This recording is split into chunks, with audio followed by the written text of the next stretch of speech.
Hvad så, Kenneth? Hvad så, Kasper? Og du kan se, om vi kan se en køler der, så på nu, når vi har fået den tilbage. Du har fået noget køler, siger du? Ja, vi fik det her beslag. Det lavede smeden til os. Det kunne var sådan set en god idé, han fik der med at popknitte det fast i bunden. Ja? Jeg har ikke glemt, hvor langt vi var kommet, Kasper. Vi er nødt til, at der ikke var køler på.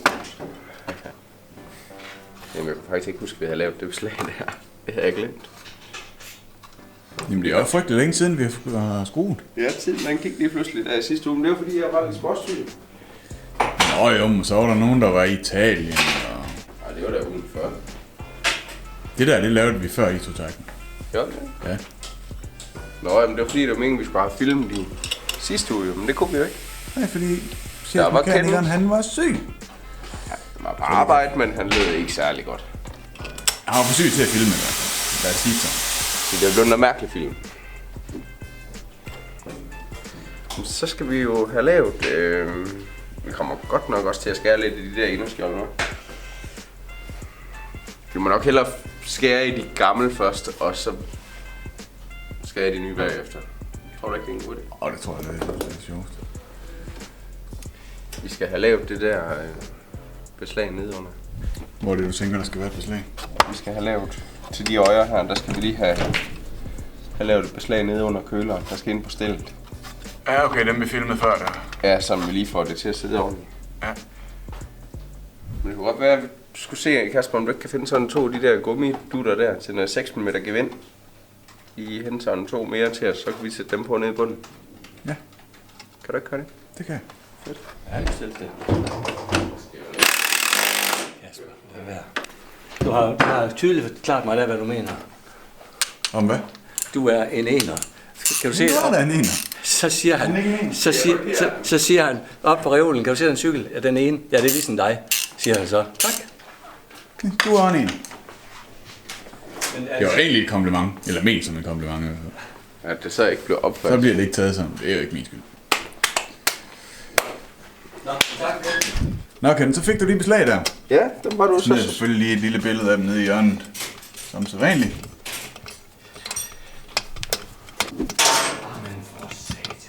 Er du ved at klare den PGO? Nej, det er ikke en skid. Er du ved at gøre en PGO klar, som du har gjort 6 millioner gange i løbet af dit liv, og nu driller det? Det er ikke en skid, der passer sammen med det lort der lige nu. Jamen, det er også det, de har ændret. Jamen det er fordi, de lavede dem om sidste år, gjorde de ikke det? Jamen for Helvede. Så blev de ikke ligesom de har været siden 6 eller sådan noget. Det er sindssygt, det er fordi den der, den anden møntræk, som der Det er mærkeligt, at det blev til det andet. Og Kasper, du stopper bare. Hvis du skal have mere kaffe hernede, så kan du godt. Jeg tror, vi skal have kage, det skal vi altså ikke. Det var sjovt, hvis der laver noget herovre. For helvede, det er lort. Så det blev fint, det der, Kasper. Må vi lige prøve at se det? Jamen, vi flyver. Så kommer han til at kun at se i gummibeslag. Det bliver fint. Så skal vi bare have lavet det dernede. DJ Soundtrack, du bliver nødt til lige at slappe af. Ja, fordi ellers så... Ligesom børn, ikke? Så skal vi jo lige have lavet noget herinde. Det tror jeg faktisk, det bliver nemt at lave det her. Kan jeg komme derind og se det? Sådan, Vi kunne jo lige tage lige og pille forhjulet af, og så... Ja, bundskjold måske. Hvis vi sådan tog et eller andet, så gør sådan... Stop for satan. Ja, så kommer den til at køre. Så tager du lige ved den derovre. Du laver ingenting. Det. Kan jeg lige vise dig, hvordan man styrer det? Lige til den over.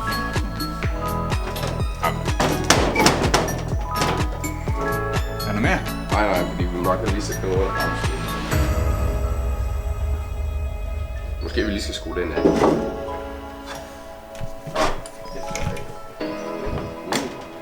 Hvad sker der? Binder den jo kraftedeme op, som om det er sådan et eller andet... Jeg tror faktisk godt, hvis man jeg ved ikke om du kan filme det, men hvis man lige tager og sætter et stykke fladjern på her. Herfra, ikke? Ham jeg arbejder sammen med, han gider ikke rigtig skrive maskinen ned, så jeg kan ikke rigtig komme til at filme det. Men det er jo fordi, at den ligesom... vi kan jo sådan set godt pille bundskjolden af, for den skal bare ligge helt ind til skjoldet der. Det har vi lavet efter. Så jeg kunne godt pille de her nogle af. Bliver du glad til mig så? Jeg er altid glad til dig.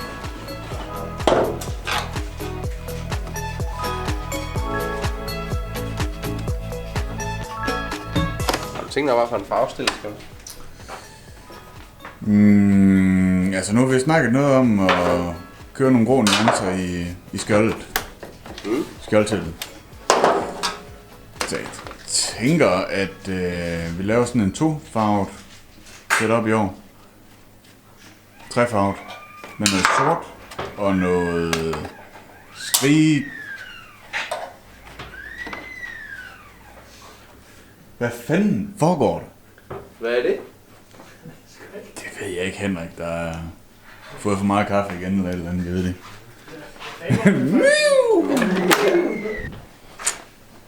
Nå, nej, jeg tænker, vi kører noget træfarve. Med noget grå og noget neongul og noget sort. Grå. Neongul. Sort. Hvad skal så være sort? Spoiler og sådan noget. Hvad skal stille være? Neongul. Det skal man ikke. Og de der gælder i siden, dem du lige har pillet af. Neongul. Forlygt sort. Baglygt sort.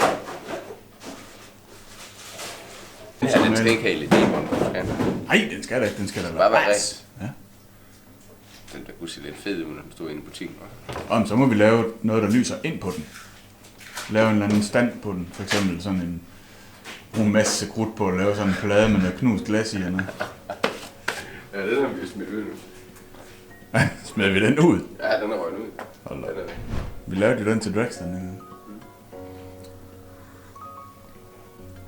Nå, kan du se, hvad det var, jeg var ved at forklare det før nu, når jeg piller skjolden her? Ja, det kan jeg da. Kæft, det er en god kaffe. Sindssygt. Find du noget yarn? Du kan bare lige se, hvad der giver bedst mening her. Jeg følger bare tage 2 strips, ikke? Ja, det var da den nemme. Ja, det var det. Skal det være sådan et stykke pind? Eller skal vi finde ud af den her? Jeg ved ikke lige helt klart. Man kunne selvfølgelig have taget sådan et stykke her, og så... Der var nogle lidt voldsomt. Altså, nu skal du sidde ved siden af den forgaffel der, så jeg tror ikke, det kommer til at se så voldsomt ud. Men det er selvfølgelig fint. Den her. Og så brugt i... Det tror jeg, vi gør. Den laver først lige længe. Hvis du ikke skal have det kop, der er fuldstændig fyldt op med alle mulige slive skåner. Jeg skal have flytte det nu.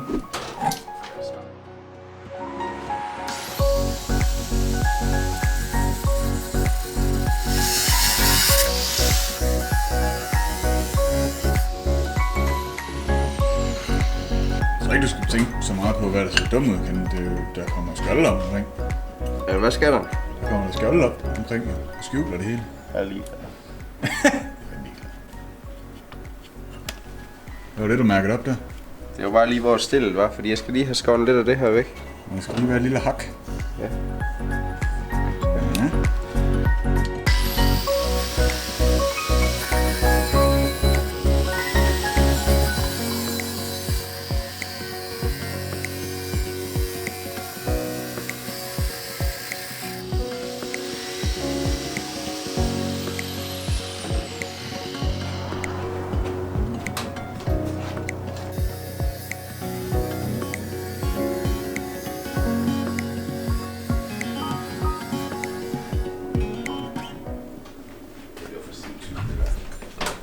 Mens du går her og bygger, Ken, så kan vi jo godt snakke lidt, og jeg kan stille dig lidt spørgsmål fra vores kære følgere. Ja da. Jeg er meget interesseret. Velkommen. Skal jeg lige finde ud. Der er rigtig mange, der er nervøs for, om vi da ikke kommer til at sandblæse den stakkel køler der fuldstændig og aldeles totalt. Det kan da godt være, at den vil få lidt, men den er jo kun til at køre på banen med, så den skal jo ikke ud og køre ude på en grusvej ned til far og mors gårdsplads. Den kommer kun til at køre på banen, så selvfølgelig er det lidt hårdt ved den, men... Altså man kan sige, at det kan anbefales ikke til en, der skal køre til hverdag. Men Ej. altså, hvem fanden, så bygger man jo heller ikke det her. Jeg tænker godt, det kan skrælle andet, når det er tilbage. Der er faktisk også mange, der spørger, om ikke en Jørg R-køler, den havde været nok. Jørg R-køler. Jo, det kan da godt være, at det har været nok. Jeg tror bare, vi tænkte, at vi skulle bygge noget andet. Noget vildt. Ja. Jeg siger det ofte, jeg forsøger jo at svare folk så godt det kan, men det, nogle gange kommer man sgu lidt til kort på teknik. Godt, så Jørg R-køler, det kunne nok godt have gået, men vi vil gerne gå lidt overkill på den, så vi sætter den anden på. Ej, den er heller ikke ret stor. En Jørg R-køler. Sådan husker jeg den ikke i hvert fald. Okay. Jeg tænker godt, det måske kunne have gået, men... Nu laver vi den lidt større. Så er der en, der spørger, om vi ikke skal have rettet stusserne på køleren lidt. Det er, hvor vi skulle rette den hen. Men jeg har også lidt svært ved lige lure den. Jeg lovede bare, at vi lige vil komme omkring det. Ja, det er selvfølgelig der, vi har slet ikke trukket nogle slanger eller noget som helst endnu. Og sådan er det, når man bruger ting fra alle mulige andre maskiner, universal, og så kan man jo godt støde i nogle problemer. Og det kan da også være, at vi kommer det nu, med hensyn til, hvordan vores slanger de kommer til at køre ind under skjoldene. Det må vi tage, når vi kommer til. Hvis det er nødvendigt, at vi skal have lavet en af stusserne om, så må vi have gjort det. Så må vi have den omkring smeden igen. Det tager vi som oplevelse. Det er godt. Så er der en her, jeg faktisk har glædet mig til at høre dig svare på. Ja. Jamen, hvorfor vasker I ikke motoren, før I arbejder på den?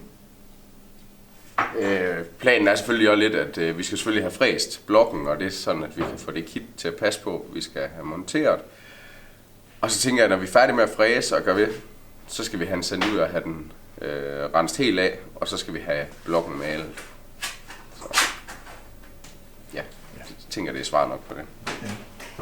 Men ellers jo, det er selvfølgelig altid en god idé at gøre tingene rent, inden man begynder at arbejde for mig. Inden man skiller det, så der ikke kommer skidt og kanalen ned til krumtapshuset, men vi ved jo ligesom godt, at vi skal derind, så... Vi skal ikke rigtig genbruge rigtig noget af det, der er i den motor der. Jeg er bare ydermuren, vi godt vil have. Ja. Jeg tænker, vi godt vil have en anden tapet på. Ja, det håber vi da. Hvorfor sætter I ikke køleren, hvor forlygten sidder? Fordi alle de sætter deres køler der, hvor forlygten sidder. Nærgul stel, det er der faktisk en, der har kommenteret. Det kan Jeg hader jo egentlig lidt, når folk de gætter det, vi sådan har tænkt os at gøre. Men det kunne sgu godt, det kunne godt gå lidt i den retning den her gang. Det jeg prøver at sige, det er, at det kommer det nok til. Der er en, der skriver her. Fedt, I ikke tager den nemme løsning med at smadre frontskjoldet for at få plads til køleren. Ja, det var jo lidt af det, der lige var. Kommentarsporet fra sidste video. Nu går du i gang med at bygge det der beslag på. Ja. Og svejse gør ved. Jeg tænker lige, at vi laver noget lækker dag her, så snakker vi videre bagefter.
Der er nu sådan noget som stilleforstærkning. Kan du lave det?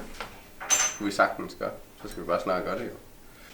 Det var bare, om vi måske kunne lave noget på en sådan lidt en fin måde. Hvad er en fin måde så? Jeg synes bare, det plejer til træls ud.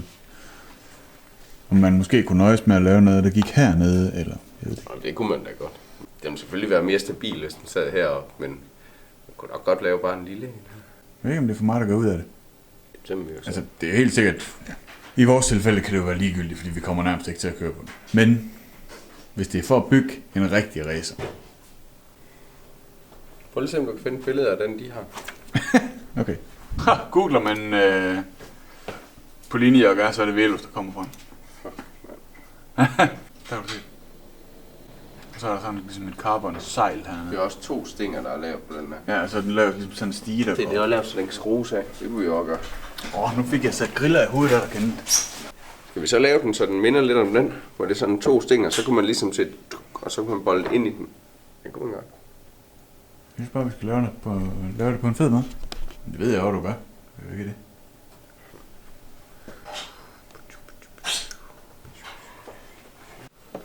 Okay. Et flygtigt spørgsmål blev pludselig til. Så der. Jeg skal så bare have lavet noget lækkert ude i enderen, så hvis de skal kunne boldes på der. Jamen skal de så ikke bare varmes og klemmes? Kan vi ikke gøre det? Jeg kender sådan en kold smag. Jamen det er det. Det kan han Så klare. kan jeg få lov at lave det. Kold Jeg har indtil kendt jo til en gang, jeg var ved at lave et beslag til en lysekrone hjemme i mit loft. Det var noget andet. Det var faktisk en kunde, der kom ind på værkstedet og skulle aflevere noget. Men det er den gamle sag, du trækker frem. Ja, det er det. Men så kunne det jo være rigtig fint med sådan nogle lige små rørstykker ind på stillet. Og så med en møtrik i enden, ikke? Vi har lavet nogle dudelutter. Dudelutter? Men hvad er det der? Er det ikke rustfri? Det kan det godt være. Det var noget, der kom op fra smeden sidste gang, vi lavede det. Er det lustegning? Det var nok det til udstillingen på søndag. Jeg tænker godt lige, det kan skralde andet der. Mm. Der går lige lidt udvikling i den nu. Vi vender lige tilbage, når vi lige har... Så er det, man skal sætte den på inner eller ydersiden der. Så udviklingen så den kommer i gang. Prøver lige lidt. Så vi se, om det er sådan her.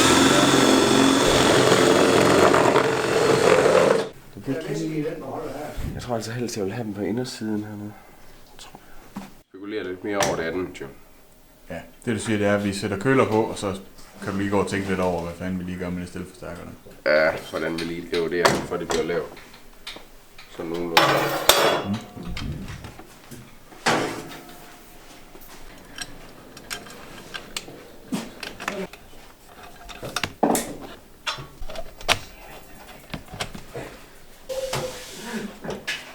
Så.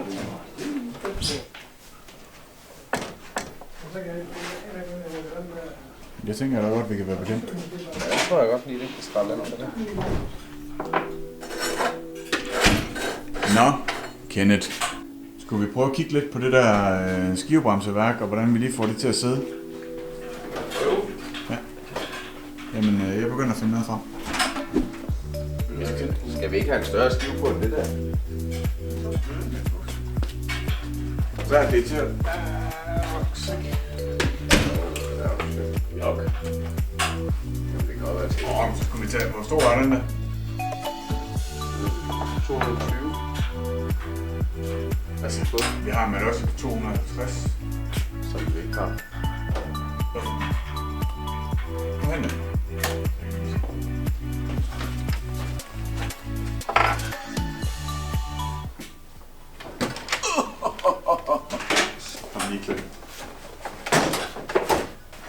Vi har ikke én, vi har sgu 2 på lager. Og det er jo den, der siger sådan en eller anden knorrelyd, når man bruger den. Ja. Det er et flydende ophæng. Jamen, det er på linjen der. Er det det? Ja. Ja, det er sådan set. Det her, det er fedt. Ja, det er fedt. Hvad er det? Er det galt for de her til det? Ja, det er galt for, der laver dem her. Står der, hvad er det? Bum. Er du mest på Melossingen? Vil du gerne have de millimeter? Altså, for det er ikke dem, der gør det for mig. Jeg synes bare, det vil være fedt, hvis vi kører på linje for og bag. Der sætter vi godt på linje for, ja. Lige det her, det bliver ikke så meget for mig. Nå, men okay, så prøv lige at følge noget beslag og noget med her. Ja, det kan vi ikke bruge til noget overhovedet alligevel. Nej. Vi tager på linje. Så det kan lige den her. Men kan du forklare, nu her mens du så og samler, hvad det betyder, hvad det vil sige, når den er med flydende ophæng? Det betyder bare, at skiven den kan give sig fra side til side. En lille smule. Så den altid centrerer inde i kaliberen, så at sige. Ja, det kan være sådan. Jeg ved egentlig ikke lige, hvad jeg synes om den skive her nu, efter den kom på, Kasper. Vil du lige prøve at have med løsning i stedet for? Ja, det vil jeg godt. Okay. Selvom vi arbejder Nej, på det lært med det, så vil jeg godt. Det er kun godt en animation. Jeg laver nogle andre videoer også til en anden kanal, og der har jeg lidt et problem med, at når jeg står ude i siden af billedet, så er det kun min mave, man kan se. Det synes jeg ikke er så fedt.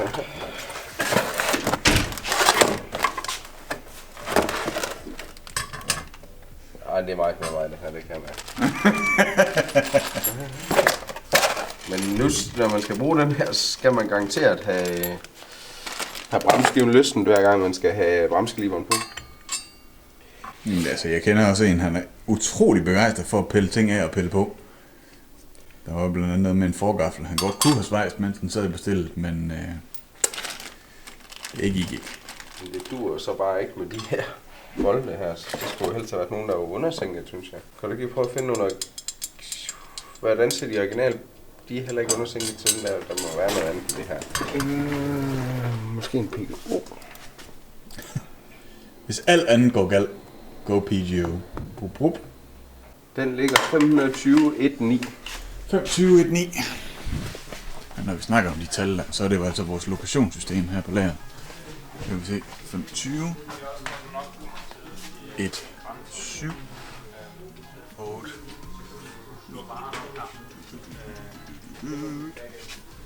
Bare pikke over varende.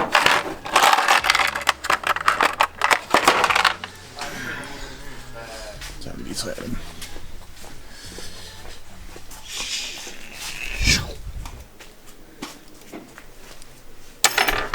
Ja.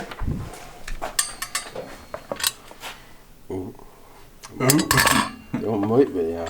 Jeg kan godt se, så låser den lige. Den låser lige lidt mere, og så passer det lige ned i den felt, vi står med her. Så det var lidt mere lækkert, det her. Vi skal nok lige prøve at have den bremsekaliber, den ligger lige herude på døren, der ligger en bremsekaliber. Nå, det er den på bagbremsen så. Ja, den låner vi bare lige.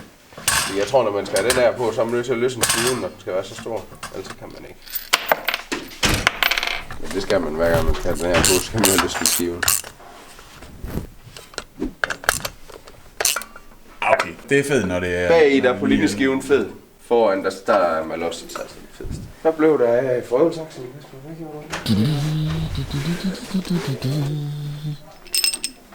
Nu har vi også lige fået de der nye...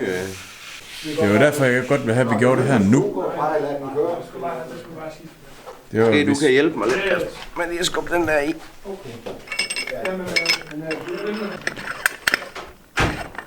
Hold. Ja. Kæft, du er god. Det er fint. Okay, ja. Den står godt til gaffel.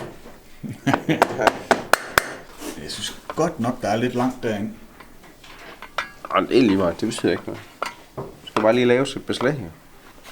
Hvad findes der af de der beslag, der passer på de der Voca-kaliber? Findes der ikke sådan en... Ja, det passer jo bare slet ikke sammen med det her, vi har her. Nej, det gør det jo ikke. Men det kunne være, at det kunne hjælpe os lidt. Der følger også noget med forgaften. Kan du huske det? Hvad siger du? Du kom kun med et beslag. Jamen som sædvanligt, så ser du ikke en sti. Jeg vil lade være med at gemme det.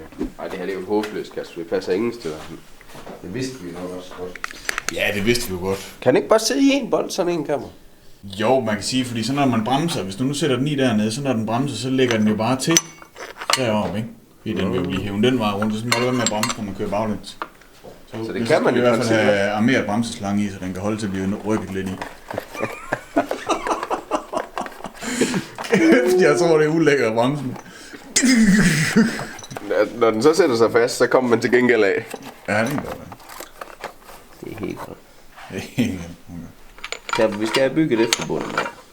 Ja. Så må han lave et hjermeslag, og så må vi have nogle bøsninger imellem. Altså, vi får jo ikke fræst det i aluminium, jo.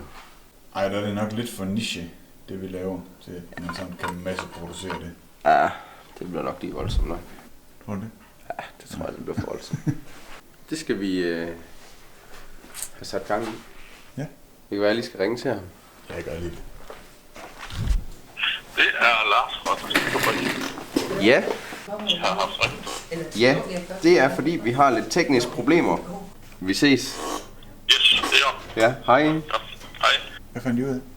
Kommer en af dagene.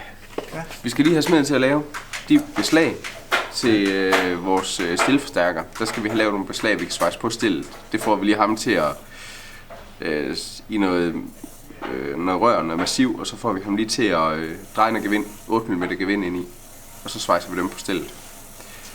Så laver vi stilforstærkeren, når vi får dem, og så skal han i gang med at lave beslag til os til vores bremsekaliber foran. Det er det, der kommer til at ske. Fedt. Jamen, indtil da, så ses vi. Stay tuned.